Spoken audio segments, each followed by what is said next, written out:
কিন্তু একটা ট্রলের শিকার হন প্রতিনিয়ত, মানে এটা তারপরেও আপনি সবসময় বলেই থাকেন এটা নিয়ে কি বলবেন? দেখেন, বঙ্গবন্ধু হচ্ছে বাংলাদেশের স্বাধীনতার স্থপতি, the embodiment of independence Bangladesh, right?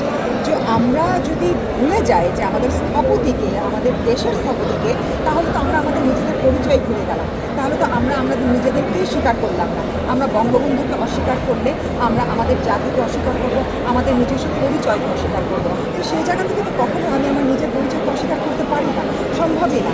আমি বঙ্গবন্ধুকে কেন অস্বীকার করবো? সেই কারণে বঙ্গবন্ধুর প্রতি ভালোবাসা এবং তিনি আমাদের জাতির, আমাদের স্বাধীনতার স্থপতি, সেই কারণে আমি প্রতিবাদ করেছি, এখনও করছি এবং আগামীতে যতদিন বেঁচে থাকবো আমি যতবারই দেখব বঙ্গবন্ধুকে নিয়ে অবমাননা করা হয়েছে, ইতিহাসকে নিয়ে, আমাদের একাত্তরকে নিয়ে অবমাননা করা হয়েছে, আমি ততবারই প্রতিবাদ করব এবং আমার প্রতিবাদ থামবে না। যদি আমার প্রতিবাদ থামাতে হয় তাহলে হয়তো আমাকে মেরে ফেলতে হবে, অথবা আমার প্রতিবাদ থামবে না। একটা প্রশ্ন দিয়ে শেষ করবো, যেহেতু